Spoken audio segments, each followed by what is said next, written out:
नमस्कार दोस्तों, मैं अचल बाथम पुनः आपके सामने प्रस्तुत हूँ अपनी उसी सीरीज को लेके जहाँ से हमने शुरू की थी।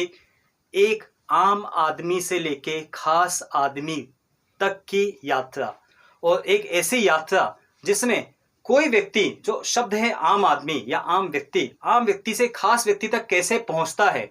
तो उसी यात्रा में इससे पहले हम मिले थे सरस्वती जी के ही एक पुत्र से, जो थे संस्कारों से परिपूर्ण, और उसी लय में आज पुनः हम लोग आपके सामने प्रस्तुत हैं। और सरस्वती जी के ही दूसरे सुपुत्र से आपको मिलाने जा रहा हूं। इनके नाम लेने से पहले एक चीज बताऊंगा मैं आपको। देखो, नाम तो माता पिता ने बहुतों को दिया है, ठीक है, परिवार समाज खानदान नाम बहुतों को देता है, लेकिन नाम को सिद्ध जो व्यक्ति करे उसके नाम की वैल्यूज बहुत ज्यादा हो जाती है। और इनके नाम के मतलब के साथ समझाता हूं मैं आपको। एक साफ और पारदर्शिता के भंडार से आज मिलने जा रहे हैं, जिनका नाम है माननीय विमल भंडारी जी। विमल भंडारी जी, आपका बहुत बहुत स्वागत है। धन्यवाद। ये मेरा सौभाग्य है कि मैं अपने चैनल के द्वारा कई ऐसे युवाओं तक, कई सरस्वती के पुत्रों तक कुछ ऐसी बात पहुंचाने का प्रयास कर रहा हूं, और उसी प्रयास के साथ साथ मैं आज आपके सामने उपलब्ध हूं। सर, कुछ सवालात थे मेरे, और ऐसे सवालात हैं जो शायद आपके लिए भी बहुत ज्यादा पॉजिटिव होंगे, और शायद मुझे बहुत कुछ सीखने को मिलेगा। और आने वाली जो जर्नी है, और आने वाले लोग हैं, जो बच्चे हैं, जो युवा हैं, उनको सीखने बहुत कुछ मिलेगा। क्योंकि जहां तक मैं मानता हूं, किताबों से पढ़ा हुआ ज्ञान या क्लास के अंदर पढ़ा हुआ ज्ञान या सीखा हुआ ज्ञान से ज्यादा महत्वपूर्ण ज्ञान होता है, वो होता है जीवन का, जो हम जीवन में सीखते हैं। और उसी जीवन के ज्ञान को लेते लेते आप यहाँ तक पहुंचे हैं। तो सर, आपसे कुछ जानना चाहूंगा। उससे पहले सिर्फ एक छोटा सा सवाल है सर। जैसे मैंने कहा, विमल का मतलब पारदर्शिता, साफ, ये आप कितना महसूस करते हैं सर अपने नाम के साथ में? ये तो पता नहीं कि जब शुरुआत थी तो पता ही नहीं चलता था कि इस नाम का मतलब क्या होता जी। वक्त गुजरता गया और धीरे धीरे ये पता चलना शुरू हुआ कि विमल का मतलब स्वच्छ होता है। जी। फिर सोचा कि इस नाम को सार्थक क्यों ना किया जाए। जी। और सार्थक करने के दृष्टिकोण को साथ में रखते हुए जी। अपने जीवन में जो कुछ भी था वो बिल्कुल साफ सुथरे तरीके से जी। लोगों के सामने रखने की कोशिश की, और उसमें मुझे सफलता भी मिली। जी। बस ये लाइन, इसी लाइन के साथ में अब पूरा इंट्रोडक्शन देना चाहूंगा सर का। सर ने जो बात आपसे कही ना, और हमारे सामने जो रखी है कि भाई मैंने बस स्वच्छता के साथ साथ अपना काम रखा है।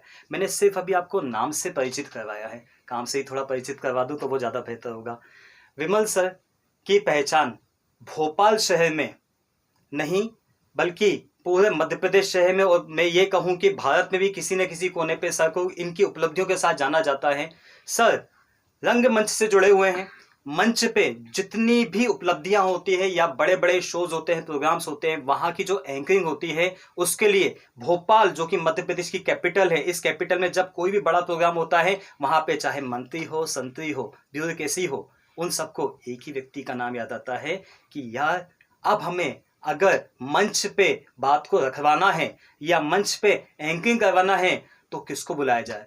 तो हर एक व्यक्ति के मुंह पे एक ही नाम होता है, विमल भंडारी जी। एक ही नाम होता है, विमल भंडारी जी।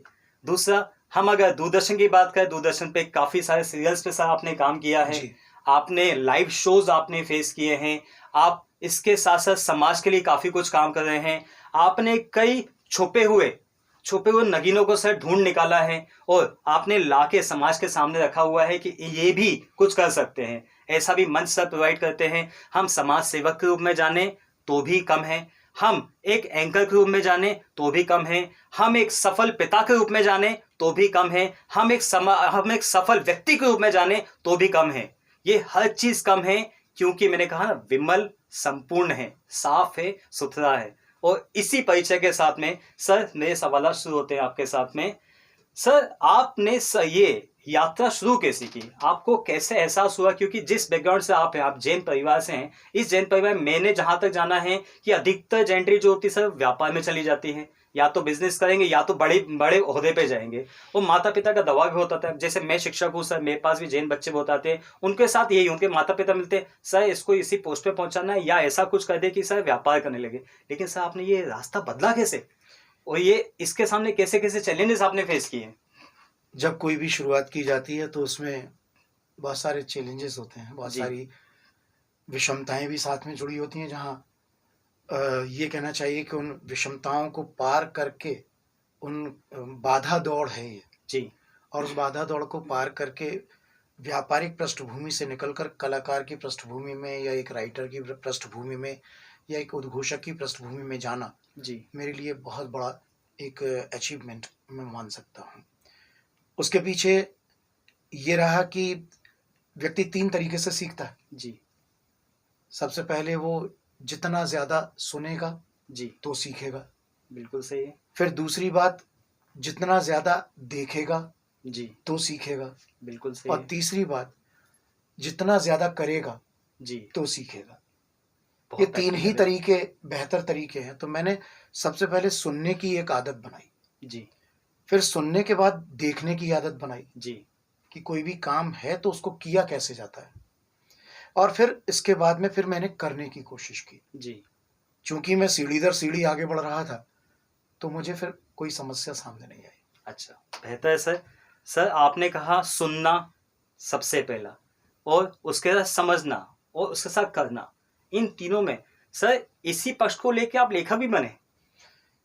हाँ, किताबें पढ़ता था, सुनता था, विद्वानों को बहुत सुनता था। कहीं पर भी कोई प्रवचन हो रहे हैं, कहीं पर भी कोई विशिष्ट व्यक्ति का उद्बोधन हो रहा है तो जी। सुनने की आदत थी। जी।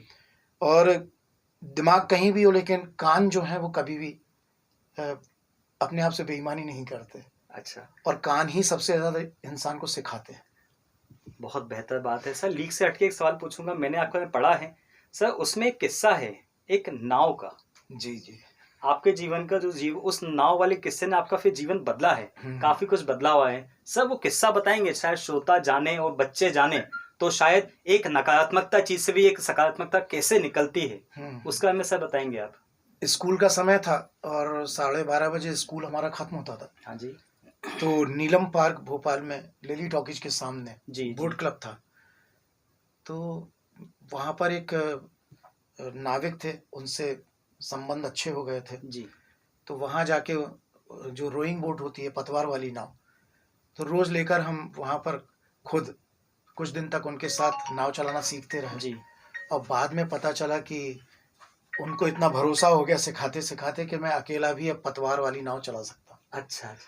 तो ठंड हो, गर्मी हो, बरसात हो, हर जी। मौसम में पानी गिरते में भी नाव लेके वो एक भूत सवार था काम करने, जी। सीखने का, कुछ कर गुजरने का। जी। तो वो नाव लेके निकल पड़ते थे। जी। और वो छोटे तालाब का जो एक किनारा इधर था तो दूसरा किनारा राजभवन के पास तक जाता है। जी। जी। तो बस वो नाव से राजभवन के किनारे तक पहुंच गए और अचानक ही पता नहीं कैसे एक चप्पू बीच में से टूट गया। जी। तो वो चप्पू टूट गया तो अब प्रॉब्लम ये हुई कि आधा हिस्सा जो पतवार वाला जो आधा हिस्सा था वो पानी में बहने लगा। जी। हाथ में केवल एक लकड़ी का ठूंठ रह गया था और दूसरे हाथ में पूरी पतवार थी। जी। एक हाथ से पतवार चलाने से वो नाव वहीं के वहीं घूमने लगी, वो तो आगे होता बढ़ती नहीं थी। जी। फिर थोड़ा सा दिमाग लगाया और धीरे धीरे एक पतवार इधर से, फिर उसी पतवार को इधर से, ऐसे करते करते उस पतवार के टूटे हुए हिस्से पर जो पानी में तैर रहा था पहुंचे और उसको उठाकर, जी। और इसके बाद में किसी भी तरह टूटे हुए हिस्से को हाथ में पकड़कर वो दोनों तरीके से पतवार चलाते चलाते जी। दाएं बाएं नीलम पार्क पर वापस आए, बोट क्लब पर। तो लगा कि जीवन में कभी यदि मैंने हार मान ली होती जी। तो शायद मैं वो एक पतवार से एक ही तरफ चलाते चलाते वहीं घूमता रहता। जी। लेकिन वहां से दिशा बदली, जी। वहां से सोच बदला, एक नया थॉट सामने आया जी। कि यदि आप परिस्थितियों को अपने अनुरूप ढाल लें, बना लें, जी।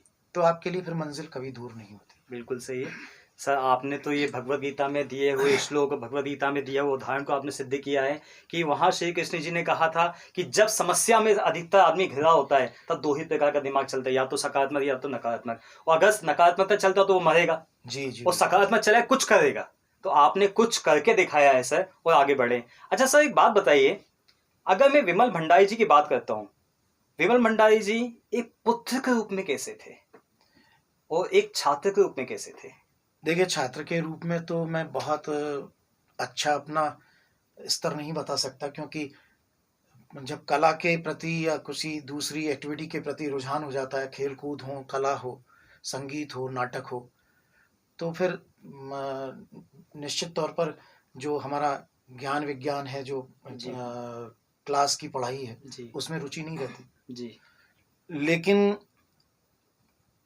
जहाँ तक माना जाए तो एक पुत्र के रूप में तो बहुत सारे विरोधों का सामना परिवार में करना पड़ा, क्योंकि कोई पिता नहीं चाहता कि वो व्यापार की गद्दी छोड़कर वही और सबसे कला बड़े के क्षेत्र सवाल में है। जाके खड़ा हो जाए। जी।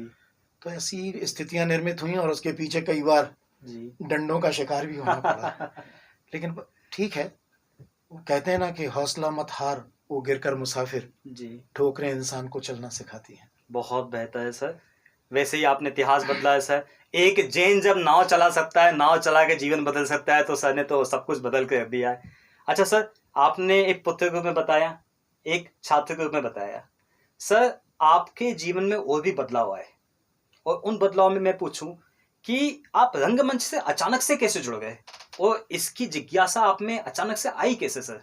या आपके कोई आइडियल थे, किसी को आपने देखा था, जाना था, या आपके दिमाग में आया कैसे सर कि मुझे बस यही करना है और कुछ नहीं करना है? क्योंकि चारों तरफ माहौल तो आपको व्यापार के मिला है, दबाव भी मिला है जैसा आपने बताया। ये हुआ कैसे सर, और इसमें मजबूती कैसे आई? दिगंबर जैन स्कूल भोपाल का बहुत पुराना स्कूल है। जी। तो वहाँ पर मुझे सबसे पहले एक नाटक में काम करने का मौका मिला। वो नाटक था दीपदान। उस समय एकांकी संकलन एक पुस्तक चलती थी और उसका एक नाटक था जी। दीपदान, जी। जिसमें पन्ना धाय अपने बेटे को कुर्बान कर देती है जी। कुंवर को बचाने के लिए। जी।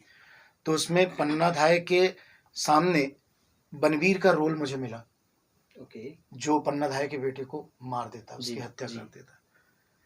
उसमें क्रूरता बहुत थी, लेकिन उस पूरे नाटक का जो संवेदनशील पहलू था, उस पहलू के अनुरूप मैंने काम किया और पूरी तरह से उस चरित्र को मैंने निभाया। जी। लेकिन वो कहते हैं कि फिर बाद में उस नाटक के करने के बाद में जो हमारे शिक्षक थे, शिक्षिकाएँ थीं, उन्होंने बहुत मोटिवेशन दिया। जी। बाद में स्कूल टाइम में एक नाटक लिखा जी। और उसमें देशभक्ति का एक जज़्बा पैदा करने के लिए स्कूल के कलाकारों को सबको इकट्ठा करके जी। उनसे एक नाटक करवाया करीब 1 घंटे का। जी। तब मुझे ये पता चला कि ये मैं निर्देशन भी कर सकता हूँ। जी। कलाकार तो बनने का जो शौक था वो तो पूरा हो ही गया था। निर्देशक बनने का और लेखक बनने का वहाँ पहला अनुभव था। अच्छा। धीरे-धीरे फिर वो स्कूल से जब कॉलेज की तरफ सफ़र किया, तो कॉलेज में जाने के बाद में कुछ संयोग बना कि आकाशवाणी से जुड़ने का मौका मिला। जी। और आकाशवाणी में कविताएँ लिखने लगा था, तो आकाशवाणी में कविताएँ पढ़ने के लिए जाता था, ये वाणी कार्यक्रम में। मुझे अच्छी तरह याद है वो पंक्तियाँ कि जब वो मैं सब रोज़ रात को नियम से सड़क पे नीचे घूमने निकलता था और उस समय वो स्ट्रीट लाइट में छोटे-छोटे लट्टू बल्ब हुआ करते थे। जी। जी। पीली रोशनी के 20 वाट, 15 वाट, 10 वाट के बल्ब।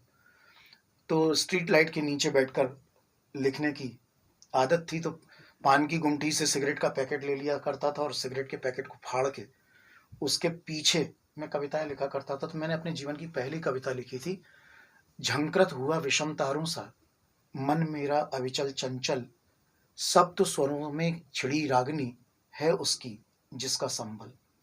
बहुत बढ़िया। ये रचना जब लिखी गई तो इसके बाद मुझे लगा कि नहीं, मैं तो कुछ कर सकता हूँ।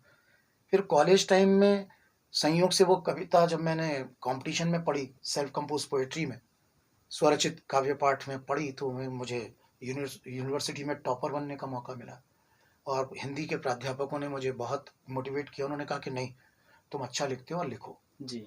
तो ऐसे करके सफ़र आगे बढ़ता रहा। फिर दुष्यंत कुमार त्यागी जी का नाम आपने सुना होगा, बहुत बड़े हिंदी के जी। वरिष्ठ कवि, गज़लकार रहे हैं। जी। उनकी पुत्री राजकुमारी अर्चना राजकुमार जी। आकाशवाणी भोपाल में अधिकारी थी। अच्छा। उन्होंने मुझसे कहा कि 15 अगस्त के लिए कुछ गीत लेकर आओ ताकि तुम्हारी कविताएं प्रसारित कर सकें। जी। मैंने 2-3 कविताएं लिखी, गीत लिखे, उनके पास लेकर पहुंचा तो उन्होंने एक कविता अलग रख दी और 2 कविताओं को यूं देखकर उन्होंने कहा, मेरा चेहरा 2-3 बार देखा और मेरे सामने उन कविता के चिंदी उड़ाकर डस्टबिन में डाल दी। जी अब मेरा मूड खराब हो गया। मैंने कहा, दीदी आपने ये मेरी कविताएं फाड़ दी। नहीं विमल, तुम इससे अच्छा लिख सकते हो, ये तुमने जो लिखा था ये तुम्हारे अनुकूल नहीं है। जी बस इसके बाद फिर वो उनका मोटिवेशन मिला कि और अच्छा लिखने के लिए जी कुछ इस प्रकार के प्रकरण भी सामने आ सकते जी हैं।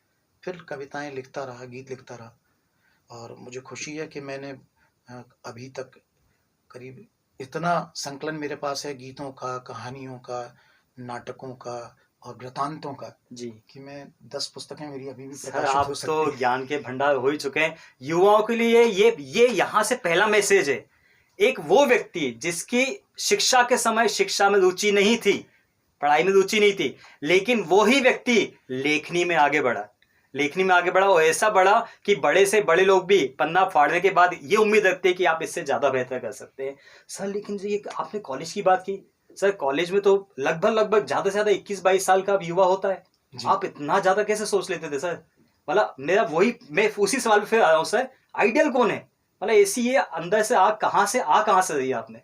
आइडियल दरअसल ये है कि वो एक स्प्रिंग की तरह जीवन होता है जी किसी कलाकार का या छुपी हुई प्रतिभा का।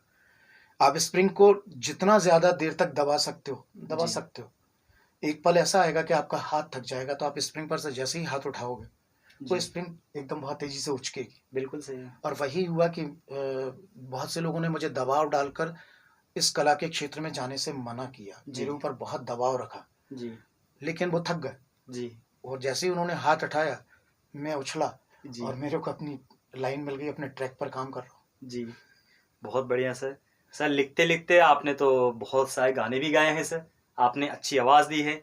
सर के बारे में आपको बता दूं कि आप जो मोटिवेट होते हैं ना चुनाव में, जो बातें सुनते हैं बड़े बड़े राजनेताओं के बारे में, जो बड़ी बड़ी बातें आप सुनते हैं स्वर के साथ में, तो वहाँ भी आप आवाज़ के जो धनी हैं वो हमारे विमल सर हैं।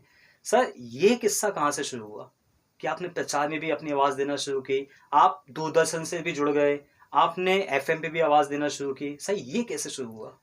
आकाशवाणी में 1981 में मैंने पहला ऑडिशन दिया था युववाणी कार्यक्रम के प्रस्तुतकर्ता के रूप में। अच्छा। उस समय कंपेयर के चुनाव होने थे, ऑडिशंस होने थे। हाँ जी। फर्स्ट अटेम्प्ट में ही मैं पास हो गया था। फिर 1981 से लेकर 1987 तक जी मैं युववाणी कार्यक्रम ही करता रहा और वहाँ पर नियम था कि जैसे 30 साल का कोई हो जाएगा तो उसको आउट कर देंगे। बाहर कर देते थे अच्छा। युववाणी में से। जी उस समय 25 रुपए का चेक मिलता था एक ड्यूटी का। जी बाद में उन्होंने मुझे, मेरे जो सीनियर्स थे अनाउंसर्स, उन्होंने कहा कि तुम हारो मत, अभी पैनल पे आ जाओ। जी तो पैनल का मतलब उस समय उतना समझ में नहीं आता था। फिर उन्होंने जी कहा कि नहीं, अनाउंसर बन सकते हो तुम। मैंने अनाउंसमेंट के लिए ऑडिशन दिया, जी फर्स्ट अटेम्प्ट में उसमें भी पास हो गया। 1981 में ही मैंने ड्रामा आर्टिस्ट के रूप में भी सिलेक्शन हुआ था। जी तो उस समय बी ग्रेड होता था।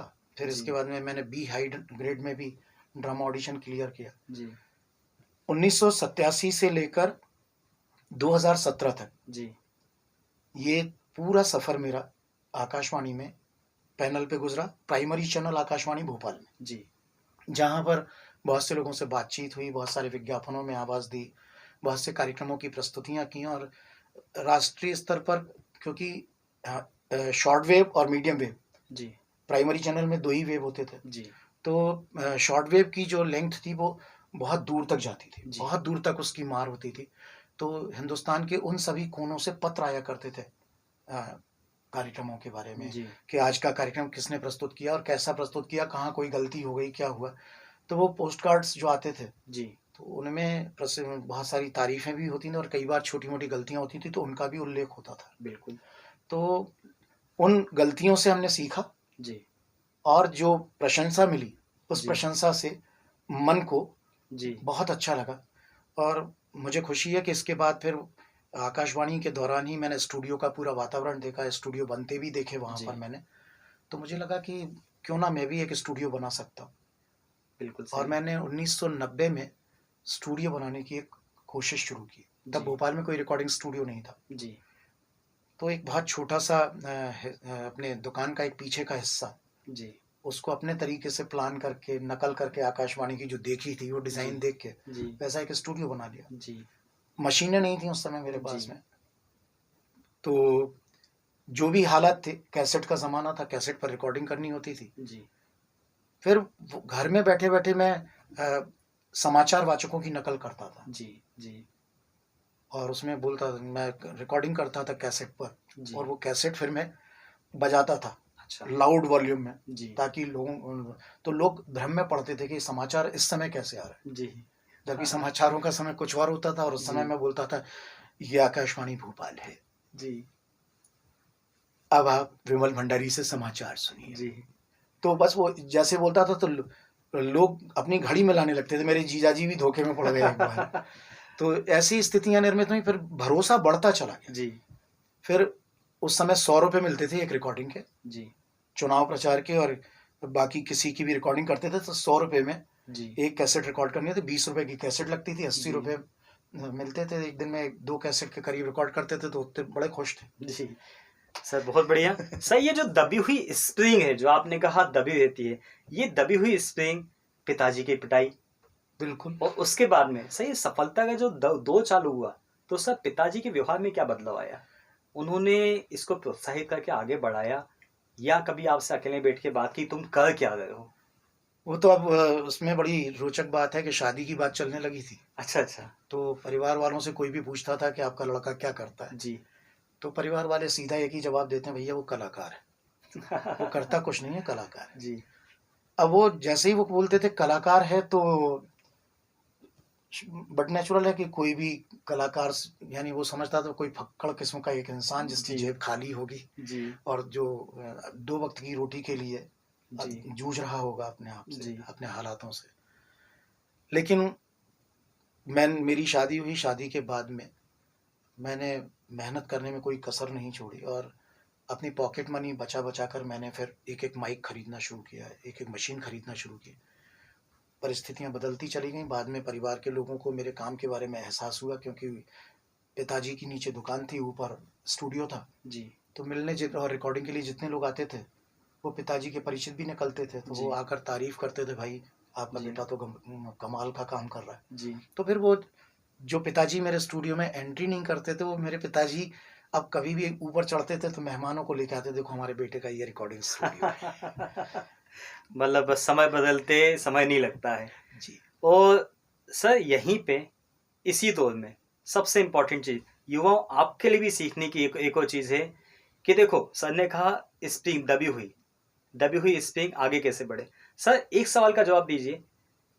आपने जैसे कहा कि फक्कड़ पैसा नहीं, और आज भी सर मैं कभी हजारों बच्चों से मिलता हूँ स्कूलों में कॉलेज में जाके, सर बहुत कलाकार हैं, अच्छा गाते हैं, अच्छी एक्टिंग कर लेते हैं, लेकिन सर वो इस और कदम नहीं बढ़ा पा रहे हैं।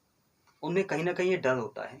सर आपने सच में फाइनेंशियल तौर पे कुछ चीज़ें फेस की हैं जो बच्चों को डराती है या उस व्यक्ति को डराती है जो इस जीवन इस लाइफ में कुछ करना चाहता है?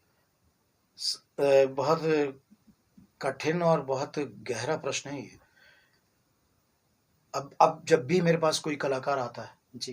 तो मैं पिछले 25-30 साल से एक ही बात कर रहा हूँ।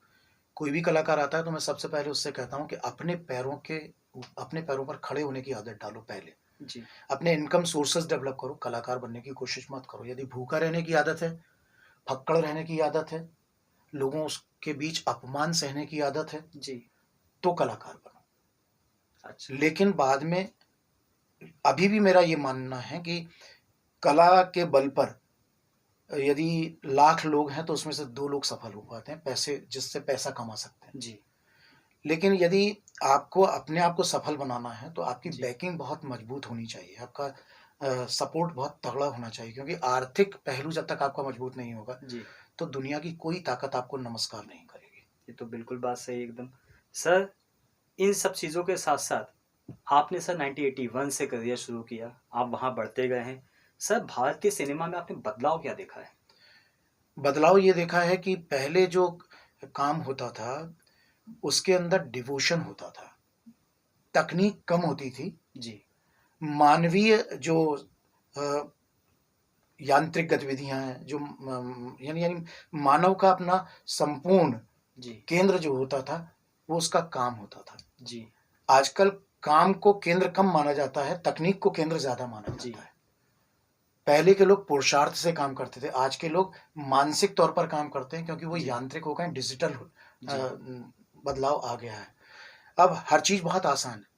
पहले आपको रण क्षेत्र में, मैदान में यदि युद्ध दिखाना होता था तो आपको कम से कम 200 घोड़े चाहिए होते थे, 100 घोड़े चाहिए होते थे, 200 पैदल सैनिक के लिए 200 लोग चाहिए होते थे। जी आजकल डिजिटल के ज़माने में, और ग्राउंड होता था, बहुत बड़ा मैदान होता था, जी धूल उड़ती थी, धूप में काम करना होता था।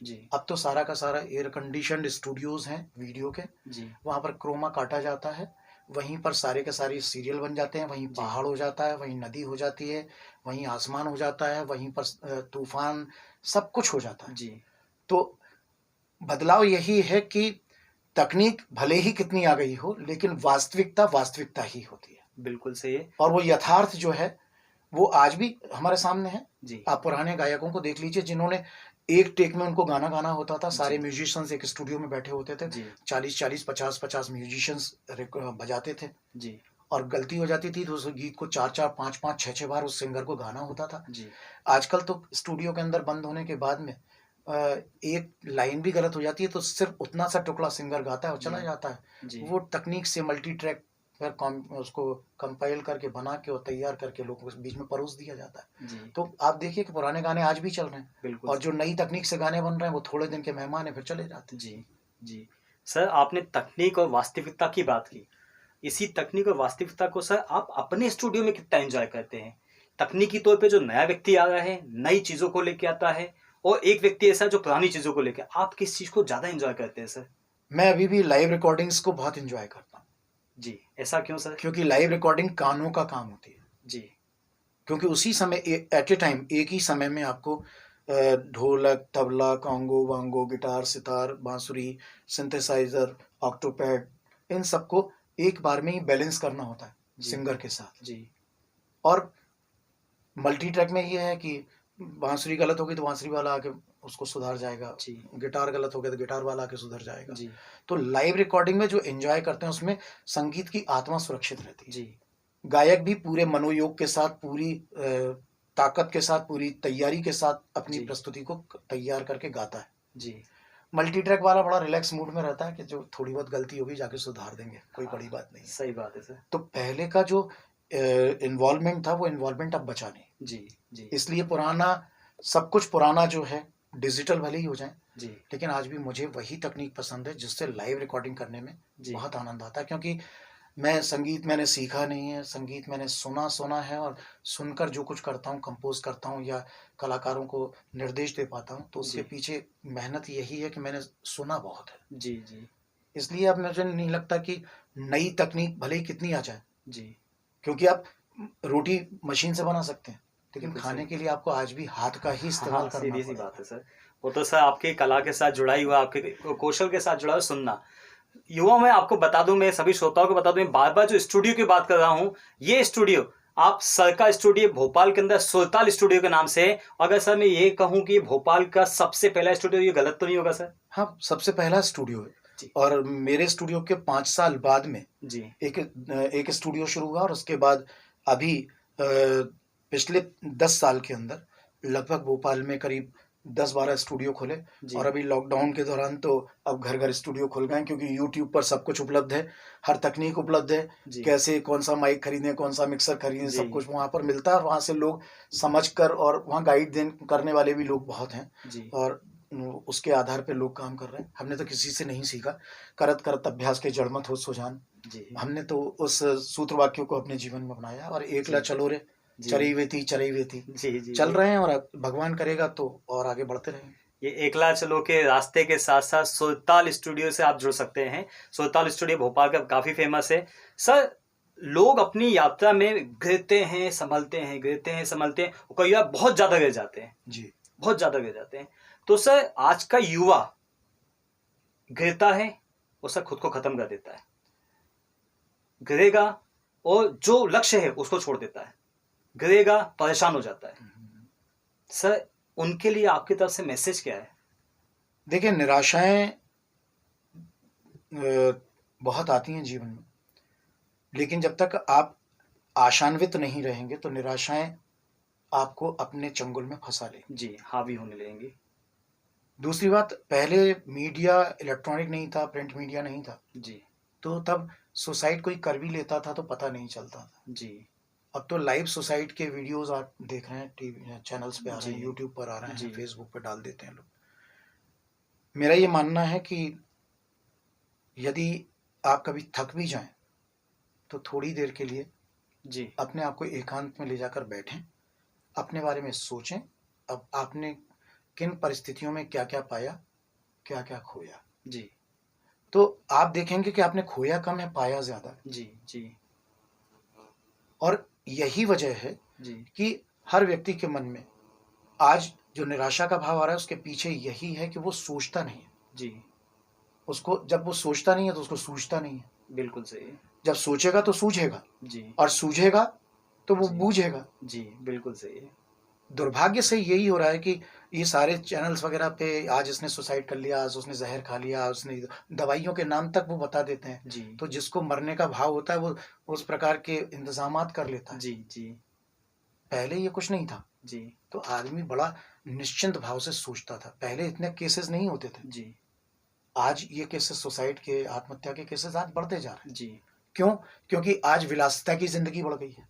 जी, आदमी को सुविधाएं ज्यादा चाहिए। जी, आज उसे यदि आधा किलोमीटर भी जाना है तो पैदल चलने से कतराता है। जी, वो दोस्त की गाड़ी मांग लेगा, मुझे, मैं आधा घंटे में, जरा से काम से आ रहा हूँ। जी, पैदल चलना बंद कर चुका है आदमी। मानसिक तौर पर मजबूत नहीं है, जी, शारीरिक तौर पर बल खत्म हो गया।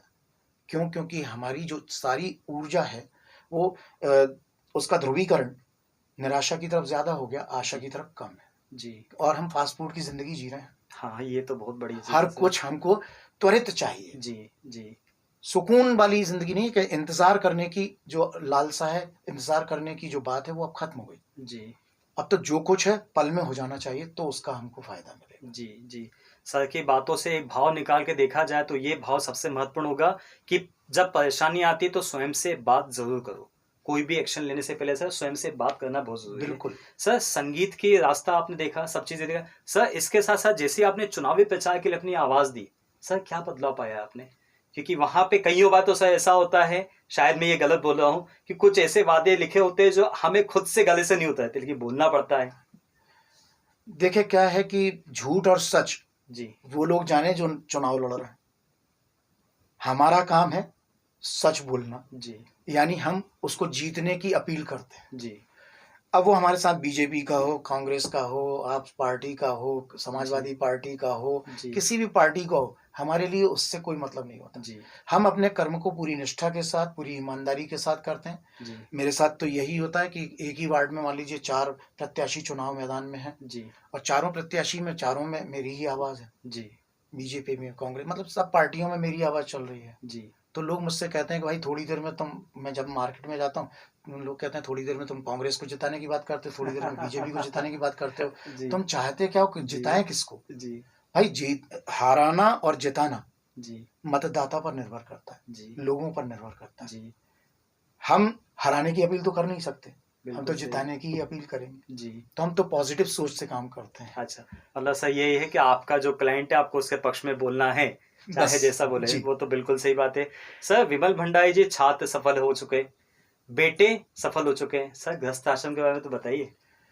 जहाँ तक गृहस्थी की बात है, जी, हमारा परिवार संयुक्त परिवार है। जी, आजकल एकल परिवार होने की वजह से बहुत सारे विघटन आ रहे हैं, जी, लेकिन हमारा संयुक्त परिवार है, और हमारे माता पिता ने, हमारे बुजुर्गों ने हमको हमेशा बंधी हुई मुट्ठी की तरह रहने की जी, सीख दी है। जी, और जहाँ संयुक्त परिवार होते हैं ना, जी, वहाँ पर टूटन कम होती है, वहाँ जी, अकड़न कम होती है, बिल्कुल सही। विद्वेष कम होता है। जी, आपस में एक दूसरे की बात को समझना और समझकर उसका हल निकालना बहुत बड़ी बात है। जी, और उसका हमको अच्छा परिणाम ये कि मेरे परिवार में जितने भी सदस्य हैं, भाई भाभी और बहू, बेटे बिटिया, सारे भतीजे भतीजी, सब हम लोग आपस में किसी भी बात का निष्कर्ष निकालने के बाद ही उस पर निर्णय लेते हैं। जी। इसीलिए हमारा परिवार, हमारी जो पारिवारिक जिंदगी है वो बेहतर तरीके से निकल रही है। बहुत बढ़िया है सर। सर, इस यात्रा में आपकी एक कोई यात्रा जुड़ी हुई है जहाँ पे आप गुरु पूर्णिमा के समय पे आप लाइव प्रोग्राम करवाते हैं भोपाल में चौक में, जो अपना ये माता जी का मंदिर है वहाँ पे।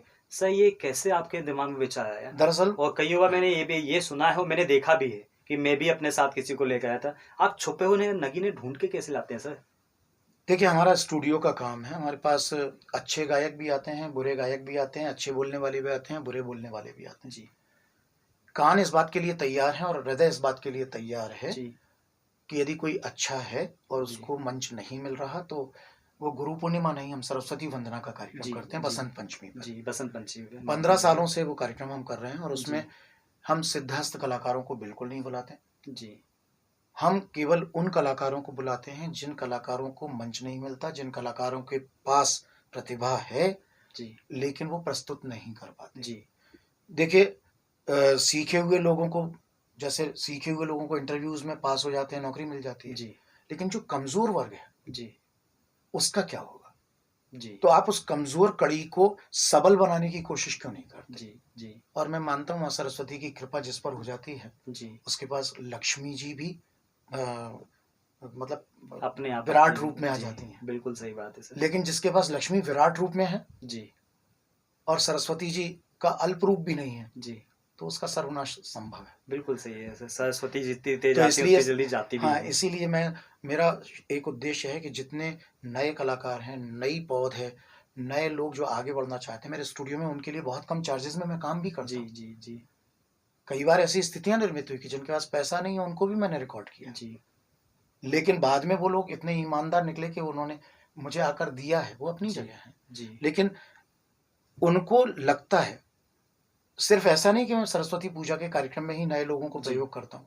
मैं बड़े बड़े कार्यक्रमों में यदि 3 अच्छे कलाकार हैं, मजबूत कलाकार हैं, तो जी। 2 कमजोर कलाकारों को भी साथ में खड़ा करके उनकी प्रस्तुतियां करवाता हूँ। जी। जी। और उसका फायदा ये है कि लोग मुझे आदर से देखते हैं जी। और सरस्वती जी की कृपा है। जी। जब तक हिम्मत है और जब तक हौसला है जी। तब तक इसमें कोई कमी नहीं छूटेगी। बहुत बढ़िया है सर। श्रोता, माफ़ी चाहूँगा आपसे, मैंने वहाँ गुरु पूर्णिमा बसंत पंचमी पे सर का प्रोग्राम होता है।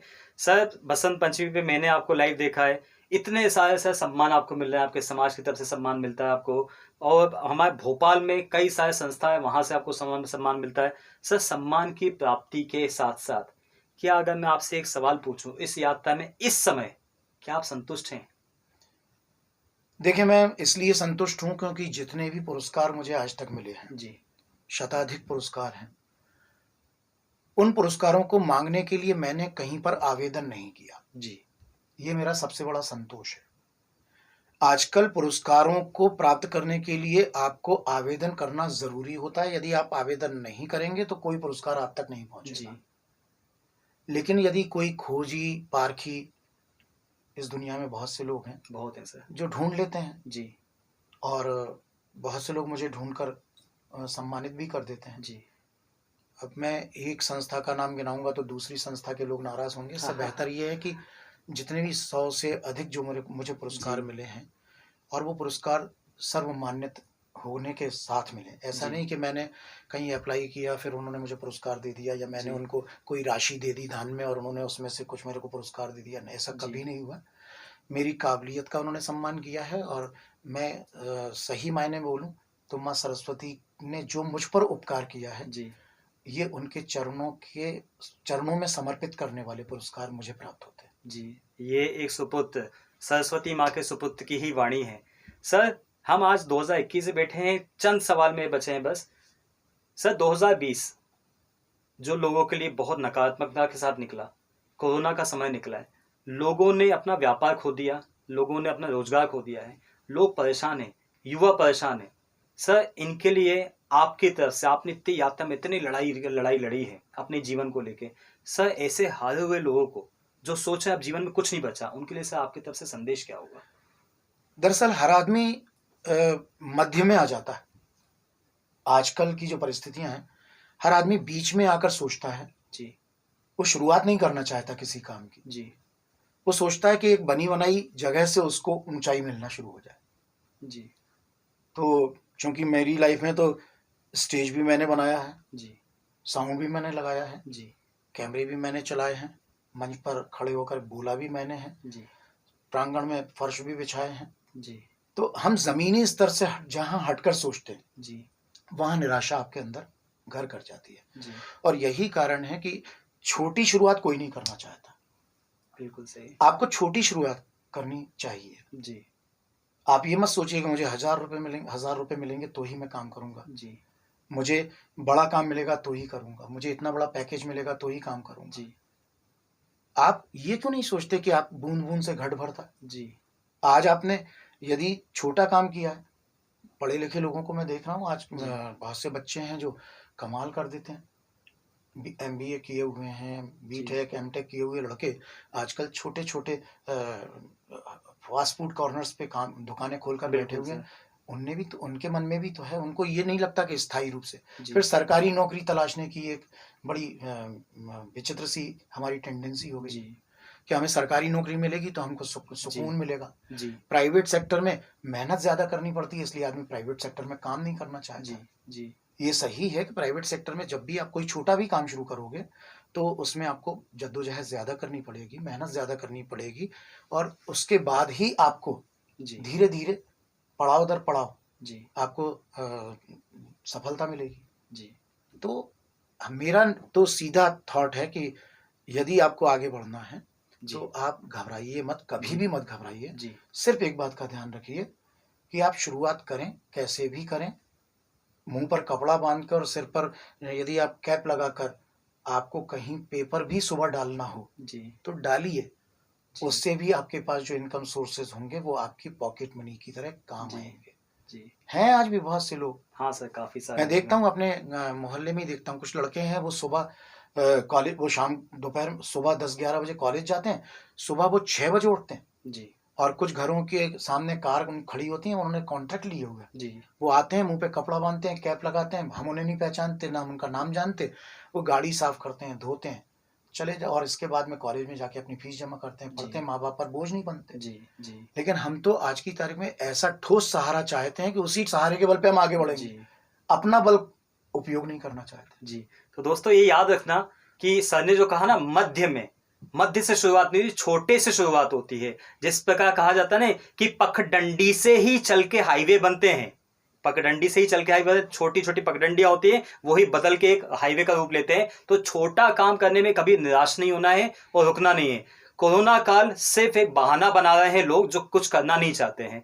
सर अंत में मेरा बस एक सवाल यह है सर कि भोपाल ने साहब को क्या नहीं दिया? अक्सर लोगों ने आपसे पूछा भोपाल ने क्या दिया, सर मैं आपसे पूछा भोपाल ने क्या नहीं दिया अभी, जिसकी अभी भी आपको लगता है कि हाँ ये मुझे मिलना चाहिए? भोपाल ने मुझे अपमान कभी नहीं दिया, क्योंकि जब जहां जिस जगह में खड़ा हुआ हूं वहां बच्चे से लेकर बूढ़ों तक ने, बुजुर्गों ने तक मुझे जो प्यार दिया है, जो स्नेह दिया है, मेरे को जो विश्वास दिया है, जी उस विश्वास की मैं कभी पूर्ति नहीं कर सकता। जी मैं रिटर्न गिफ्ट कुछ नहीं कर सकता जी उनको। सिर्फ ये सोचता हूं कि जब तक जीऊं जी तो पूरी ईमानदारी से जीऊं, मेरी लेखनी में और पैनापन आए, जी मेरे बोलने की वाक शक्ति में और सुधार आए, जी मेरे काम करने की शैली में जी दिन प्रतिदिन जो तात्कालिक बदलाव होते हैं जी वो आए, और मैं जो भी काम करूं जी उस काम से समाज के बीच मुझे घृणा से ना देखा जाए। जी। बस मेरा यही निर्णय है अपने मन में, बाकी निर्णय तो समाज को करना होता है। दोस्तों ये देखिए, ये है सकारात्मकता। ये उस व्यक्ति के शब्द हैं जो जमीन से जुड़ा हुआ, जमीन से जुड़ा व्यक्ति ही ये कह सकता है कि भोपाल ने मुझे अपमान नहीं दिया। क्योंकि जो मैंने सवाल पूछा था ये एक being a psychologist negative questions था, जिसमें आदमी सोचने लगता है, ध्यान करने लगता है, यार मेरे साथ ये हुआ है, वो बता सकता है। लेकिन सर ने एकदम से क्या कहा आपके सामने है कि भोपाल ने मुझे अपमान नहीं दिया, क्योंकि उन्होंने हर चीज को पॉजिटिव तौर पे लिया है। सर ये जो यात्रा में यूट्यूब पे मैंने शुरू की है, आम आदमी से खास आदमी की, जी सर इसके लिए कुछ कहना चाहेंगे आप? मैं कोशिश कर रहा हूं सर कि ऐसे व्यक्तियों को ढूंढना, ऐसे व्यक्तियों से वो बात रखना जो लोगों तक पहुंचे। तो सर ये जो मेरी लाइन है आम आदमी से खास आदमी की यात्रा को लेके आपके कुछ शब्द सुनना चाहूंगा सर। ये आपके थॉट को मैं अपने शब्दों में कैसे कहूँ, ये एक बात है कि खास आदमी जब आम बनता है ना, जी तो उसके साथ दर्द और पीड़ा होती है, और आम आदमी जब खास होता है जी तो उसके साथ गर्व होता है, सम्मान होता है। तो और बहुत बढ़िया। मुझे खुशी इस बात की है कि यदि आप मुझे आम मानकर इस मंच पर लाए हैं, तो निश्चित तौर पर आपने कुछ ना कुछ देखा होगा, कुछ जी। आपकी दूरदृष्टि रही होगी, कुछ जी। नज़रिया आपका रहा होगा। जी मैं तो यही कहूँगा कि यदि ये आपका सोच है और ये आपकी टैगलाइन है कि आम आदमी से खास आदमी खास तक, आदमी की यात्रा। तो इस यात्रा में मैं चाहूँगा कि मुझसे भी ज़्यादा जी और आम लोग अपने-अपने क्षेत्र में काम कर रहे हैं, जी उनको आप ये मंच दें जी और उनके जीवन में कुछ गर्वोन्नत होने के क्षण आएँ, जी यही विश्वास। सर बहुत बहुत धन्यवाद सर, मेरी तरफ से, मेरी पूरी टीम की तरफ से आपके भविष्य के लिए सर बहुत बहुत शुभकामनाएं हैं। श्रोताओं, आज हमने माननीय विमल भंडारी से आपको मिलवाया है। कुछ सकारात्मकता चीजें नकारात्मक से निकाल के उन्होंने अपने जीवन में बताई है और सीखा है कि क्या से क्या हो सकता है। जैसे मैं हमेशा कहता हूं, nothing change till you change. कुछ नहीं बदलेगा जब तक आप नहीं बदलते, कुछ नहीं बदलेगा जब तक हम नहीं बदलेंगे। सर ने भी ये अपनाया, कुछ नहीं बदलेगा तब मैं नहीं बदलूंगा। सर ने अपने आप को बदला है और आपके सामने प्रस्तुत है। तो दोस्तों, यही यात्रा कंटिन्यू चलती रहेगी हमारी। आज हम मिले हैं सर से, कल को किसी और से मिलेंगे। अगर आपको यह प्रयास मेरा पसंद आता है तो कृपया कर नीचे सब्सक्राइब चैनल पे सब्सक्राइब कीजिए, लाइक कीजिए और अधिक से अधिक सर का इंटरव्यू और ये बात और आम किसी व्यक्ति की जो खास व्यक्ति बना, इस यात्रा को आगे से आगे बढ़ाने का प्रयास कीजिए। मैं अचल बाथम पुनः आपसे धन्यवाद बोलता हूँ। Thank you so much. Thank you sir. नमस्कार। स्टॉप।